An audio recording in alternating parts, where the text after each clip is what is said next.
Hello everyone, welcome to voice of story teller channel. మనం ఈ వీడియోలో రీసెంట్గా రిలీజ్ అయిన తంత్ర మూవీ స్టోరీ ఎక్స్ప్లెనేషన్ అయితే చూద్దాం. స్టోరీలోకి వెళ్లే ముందు ఒక రిక్వెస్ట్ అండి, మీరు ఈ స్టోరీ ఎక్స్ప్లెనేషన్ విన్నాక మీకు నా ఎక్స్ప్లెనేషన్ నచ్చినట్లయితే ప్లీజ్ ఛానల్కి సబ్స్క్రైబ్ చేసుకోవడం మర్చిపోకండి. ఇక లేట్ చేయకుండా స్టోరీలోకి వెళ్ళిపోదాం. కట్ చేస్తే ఈ మూవీని 6 పర్వాలుగా మనకి చూపిపోతున్నారు. అందులోని మొదటి పర్వం రక్తదాహం. మూవీ ఫస్ట్ సీన్లోనే మన హీరోయిన్ రేఖని చూపిస్తారు.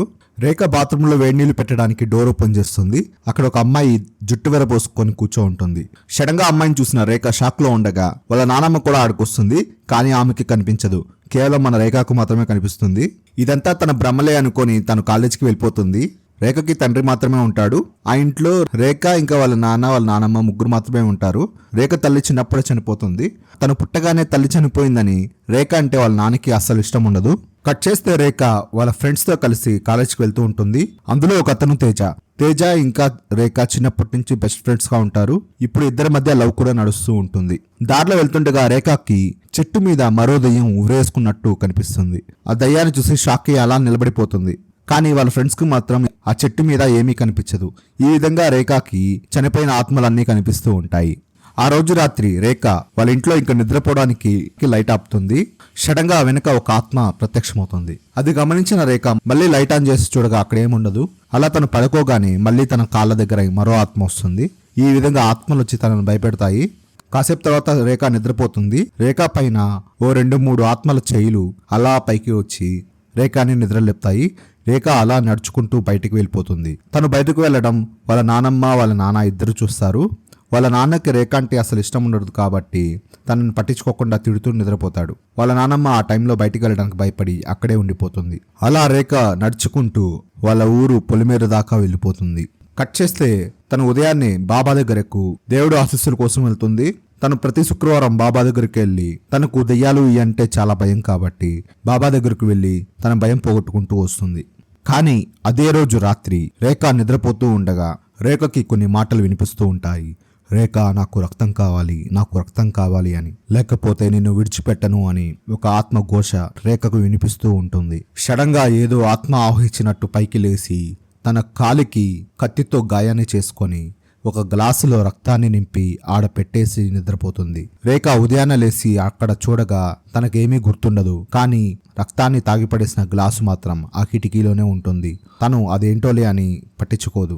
ఎందుకైనా మంచిదని మళ్ళీ బాబా దగ్గరికి వెళ్ళి చెప్పగా బాబా తనకి ఏ పీడలు ఇంకా నీ దగ్గరికి రావని ఒక తాయెత్తు ఇస్తాడు. రేఖ తాయెత్తు తీసుకొని అక్కడ నుంచి ఎంతో ధైర్యంగా వెళ్ళిపోతుంది. ఒకరోజు తేజ వాళ్ళ శంకరం మామయ్యతో మాట్లాడుతూ ఉండగా వాళ్ళు శంకరం మామ ఈ విధంగా చెప్తాడు. పూణే జూలో ప్రతి వారం అక్కడ అధికారులు జంతువుల కొన్ని వస్తువులు అమ్ముతారని, వాటి కోసం జనం ఎగుపడతారని, అవేంటంటే సింహం యొక్క మూత్రం, అడవి పంది వెంట్రుకలు, వాటి కోసం జనం ఎగబడి కొంటారని చెప్తాడు.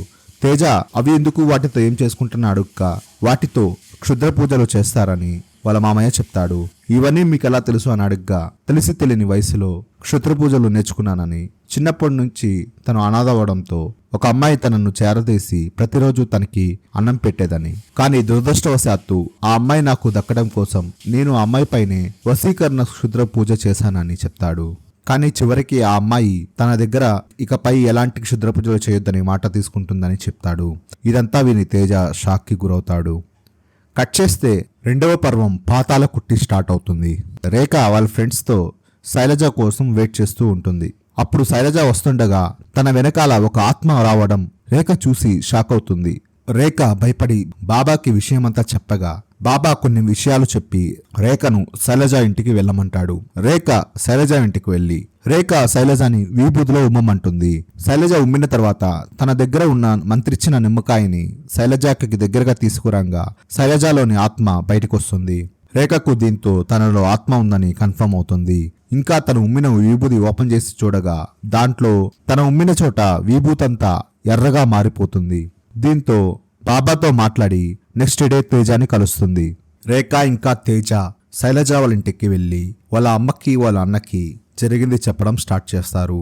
శైలజ మీద ఎవరో క్షుద్ర పూజ ప్రయోగించారని, శైలజ ప్రవర్తన మీద అనుమానంతో నేను బాబాని అడగ్గా బాబా ఇదంతా చెప్పారని, శైలజపై పాతాల కుట్టి అనే క్షుద్ర పూజ ప్రయోగించబడిందని, దీనివల్ల రాబోయే 12 రోజుల్లో తన ఆరోగ్యం క్షీణిస్తూ వస్తుందని, 12వ రోజు తర్వాత నుంచి 16వ తేదీ వరకు తను రోజు రాత్రి శ్మశానంకు వెళ్తుందని, అలా వెళ్ళినప్పుడు తనపై పాతాళకుట్టి ప్రయోగం జరిగిందని మనం నిర్ధారించుకోవచ్చని తేజ వాళ్ళ అమ్మకి అన్నకి చెప్తాడు. కానీ వాళ్ళ అమ్మ ఇదంతా విని ఏడుస్తూ ఉండగా శైలజ అన్న మాత్రం ఇదంతా నమ్మడు. తనని గమనిస్తూ ఉండమని చెప్పి తేజ ఇంకా రేఖ అక్కడ నుంచి వెళ్ళిపోతారు. కట్ చేస్తే 11వ రోజు రేఖ శైలజ దగ్గరికి వెళ్ళి చూడగా వాళ్ళు అనుకున్న విధంగానే తనకి ఆరోగ్యం క్షీణించి ఉంటుంది. ఎంతమంది డాక్టర్ దగ్గరికి వెళ్ళినా తనకి తగ్గడం లేదని శైలజ వాళ్ళ అమ్మ రేఖకు చెప్తుంది. రేఖ అక్కడ నుంచి వెళ్ళేటప్పుడు శైలజ వాళ్ళ అన్నకి రేపు 12వ రోజు తనని జాగ్రత్తగా చూస్తూ ఉండమని చెప్పి అక్కడి నుంచి వెళ్ళిపోతుంది. కట్ చేస్తే 12వ రోజు రాత్రి శైలజ పైకి లేచి ఇంట్లో నుంచి బయటికి వెళ్తుంది. అది గమనించిన శైలజ అన్న ఇంకా తమ్ముడు శైలజ వెనకే వెళ్తారు. శైలజ అలా నడుచుకుంటూ శ్మశానంలోకి వెళ్తుంది. అప్పుడు వెనకే తేజ వచ్చి వాళ్ళిద్దరిని ఆపుతారు. ఇంతకన్నా ముందుకు వెళ్ళొద్దని, మనము శైలజ దగ్గరికి వెళ్లే కొద్దీ తనకి క్షుద్రపూజ చేసిన మాంత్రికుడికి ఇదంతా తెలిసిపోతుందని, మనము మాంత్రికుడు వచ్చే వరకు వేచి ఉందామని చెప్తాడు. దానికి శైలజ అన్న ఒప్పుకొని దూరం నుంచి చూస్తూ ఉంటారు. అలా రోజు వాళ్ళ ముగ్గురు శైలజాని గమనిస్తూ ఉంటారు. 16వ రోజు మాత్రం ఇప్పుడు శైలజాని కలవడానికి శ్మశానంలో వెయిట్ చేస్తూ ఉంటాడు. ఎప్పటిలాగే శైలజ శ్మశానంకి రాగానే అక్కడున్న మాంత్రికుడిని శైలజ వలన పెద్దన్న వెనకే వచ్చి కత్తితో చంపడానికి చూస్తాడు. కానీ మాంత్రికుడు వెనక్కి చూడకుండానే శైలజ వాళ్ళన్న చేయి పట్టుకుంటాడు. నిమిషం ఆలస్యం చేయకుండా మరో కత్తితో తేజ వచ్చి మాంత్రికుడి తలని నరుకుతాడు. అంతటితో ఆ మాంత్రికుడు చనిపోతాడు. విషయం ఏమిటంటే వాళ్ళ ఊరు తిరునాళ్ళలో మాంత్రికుడు శైలజాని ఆట పట్టిస్తాడు. దాంతో కోపం వచ్చిన శైలజ మాంత్రికుడి ముఖం మీద ఉమ్ముతుంది. ఆ కోపంతో మాంత్రికుడు శైలజ పైన ఈ పాతాళ కుట్టి ప్రయోగాన్ని ప్రయోగిస్తాడు. తరువాత 3వ పర్వమైన శత్రు ఆగమనం స్టార్ట్ అవుతుంది. భిక్షాటనకు వచ్చిన ఒక స్వామీజీ రేఖ వాళ్ళ ఇంటి ముందుకు రాగానే అతనికి ఆ ఇంట్లో ఏదో క్షుద్రశక్తి తిరుగుతుందని తెలుస్తుంది. వెంటనే అక్కడున్న రేఖ వాళ్ళ నానమ్మకు ఈ విధంగా హెచ్చరిస్తాడు. ఈ ఇంట్లో రక్తం తాగే క్షుద్రశక్తి తిరుగుతుందని, ఇది నీ మనవరాలు యొక్క మృత్యువుగా మారుతుందని, దక్షిణాది నుంచి మృత్యువు వస్తుందని, ఇక అమ్మవారి నీ బిడ్డని కాపాడాలని చెప్పి అక్కడ నుంచి వెళ్ళిపోతాడు.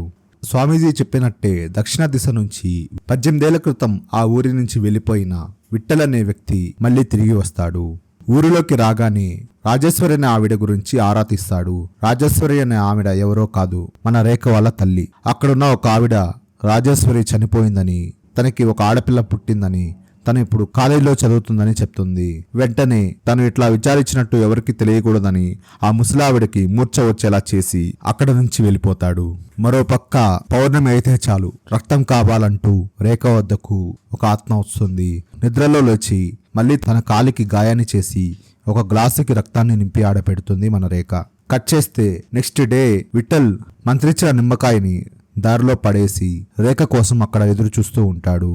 రేఖ వాళ్ళ స్నేహితులతో కలిసి వస్తూ ఆ నిమ్మకాయని తొక్కుతుంది. నిమ్మకాయని చూడంగానే రేఖకు అనుమానం వచ్చి వెనక్కి చూడగా విఠల్ తన వైపు గమనిస్తూ ఉండటం చూస్తుంది.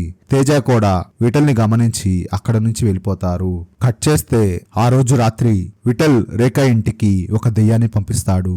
ఆ దెయ్యం రేఖను చిత్రహింసలు పెడుతూ జుట్టు పట్టుకొని లాక్కుని వెళ్తుండగా తన దగ్గర ఉన్న మంత్రించిన పటాన్ని పట్టుకోగానే దెయ్యం మాయమైపోతుంది. వెంటనే రేఖ బాబా దగ్గరికి వెళ్ళి ఇదంతా చెప్పగా బాబా దేవుణ్ణి ప్రార్థించి తనకు మంత్రిస్తూ ఉండగా విఠల్కి తను చేసే పూజకి భంగం కలుగుతుంది.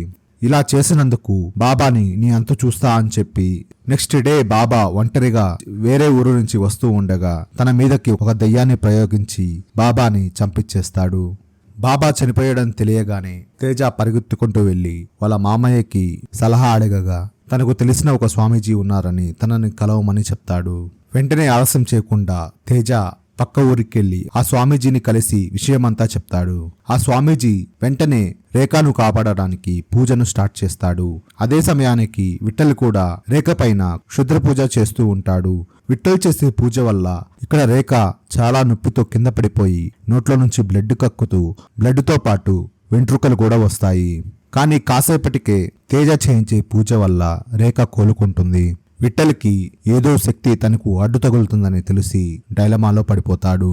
కట్ చేస్తే 4వ పర్వం ముసుగులో మహంకాళి స్టార్ట్ అవుతుంది. అంతా బాగైపోయిందని రేఖ బాగా స్నానం చేసి తేజ కోసం వెయిట్ చేస్తుంటుంది. ఇంతలో తేజ రేఖ వాళ్ళ ఇంటికి వస్తాడు.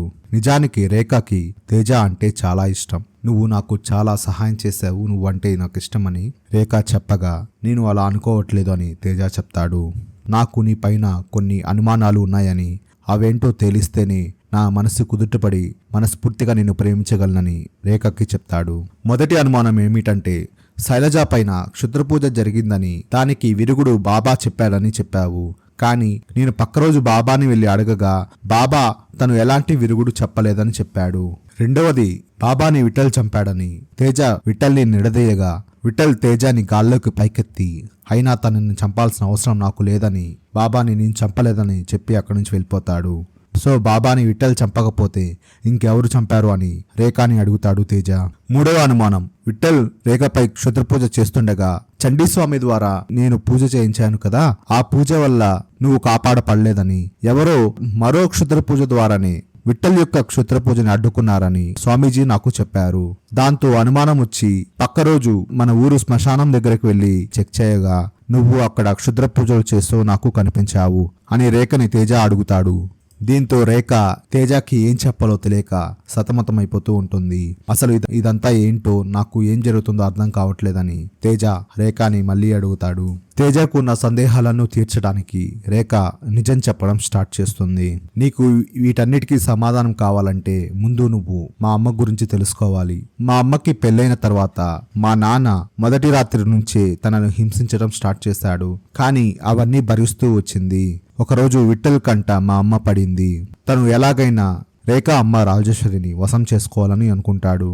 కట్ చేస్తే 5వ పర్వం వజ్రోలి రతి స్టార్ట్ అవుతుంది. విఠల్ రాజేశ్వరి భర్తతో స్నేహాన్ని ఏర్పరచుకుంటాడు. అలా విఠల్కి రాజేశ్వరి భర్తకి రాజేశ్వరిని చంపాలని అనుకుంటున్నాడని తెలుసుకుంటాడు. దాంతో క్షుద్ర పూజ చేసి చంపేద్దామని విఠల్ సలహా ఇస్తాడు. అలా రాజేశ్వరి భర్త సహాయంతో వాళ్ళ ఇంట్లో రాజేశ్వరికి సంబంధించిన కొన్ని వస్తువులు తెప్పించుకొని తన పైన విఠల్ క్షుద్ర పూజ చేస్తాడు. క్షుద్ర పూజకు గురైన రాజేశ్వరి నడుచుకుంటూ శ్మశానంలోకి వచ్చి విఠల్ ఏర్పరిచిన పూజ స్థలంలో కూర్చొని విఠల్కు తనని తాను అర్పించుకుంటుంది. దీంతో రాజేశ్వరిని చూసి మైమరిచిన విఠల్ పూజలో ఏకాగ్రతని కోల్పోతాడు. దీనితో తను చేసిన క్షుద్ర పూజ విఠల్కే తిప్పి కొడుతుంది. అలా మూర్ఛపోయి లేచిన విఠల్ మతిస్థిమతం కోల్పోయి అక్కడి నుంచి పారిపోతాడు. క్షుద్ర పూజ నుంచి కోలుకున్న రాజేశ్వరి తన జీవితం ఇలా అయిపోయిందని, తన భర్త కూడా తనని సరిగా చూడటం లేదని ఆత్మహత్య చేసుకోవడానికి ఉరేసుకోవడానికి ప్రయత్నిస్తుంది. అప్పుడే తను కడుపుతో ఉందని గ్రహించి ఆత్మహత్య చేసుకోవడం ఆపుతుంది. అలా 9 మాసాలు మోసి బిడ్డకు జన్మనిస్తుంది. అదే మన రేఖ. నాకు ఊపిరి పోసి తను ఊపిరి వదిలిందని తేజకి వాళ్ళ అమ్మ గురించి చెప్తుంది.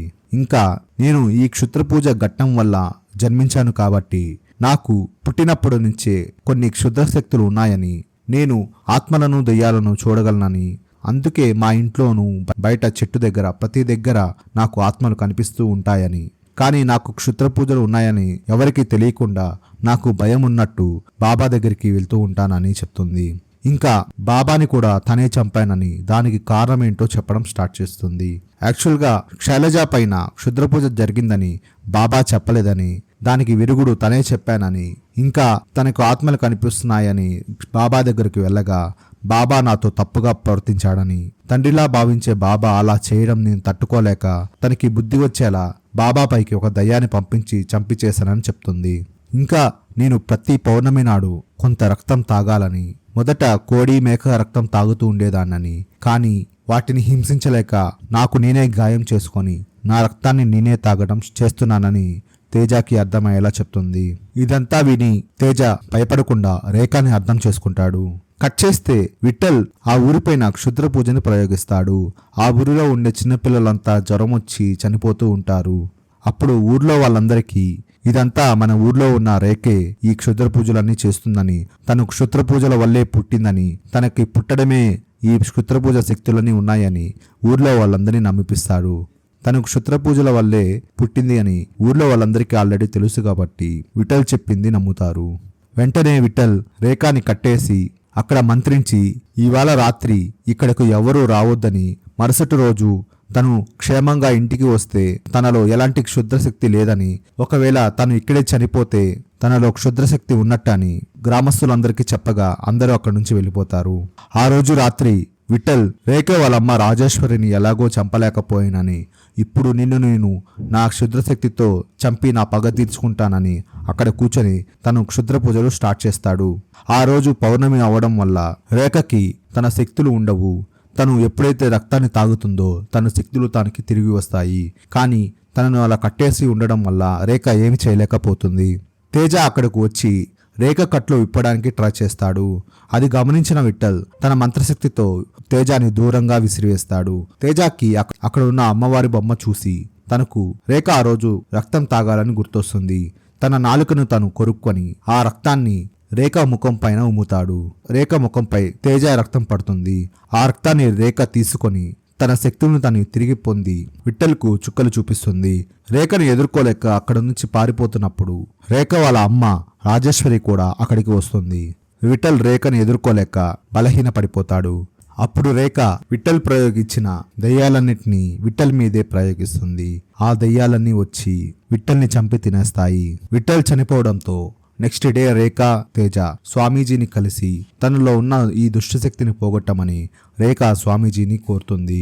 కానీ స్వామీజీ, దైవం నీకు ఈ శక్తులు ఇవ్వడానికి ఏదో ఒక కారణం ఉంటుంది. దానిని చెడు పనులకు ఉపయోగించకుండా మంచి జరగడానికి ఉపయోగించు వాని వాళ్ళిద్దరిని ఆశీర్వదిస్తాడు.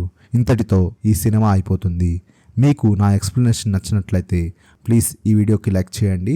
ఇంకా మీరు ఈ ఎక్స్ప్లెనేషన్ గురించి ఏమైనా చెప్పాలనుకుంటే కామెంట్ సెక్షన్లో కామెంట్ చేయండి. Thanks for watching this video.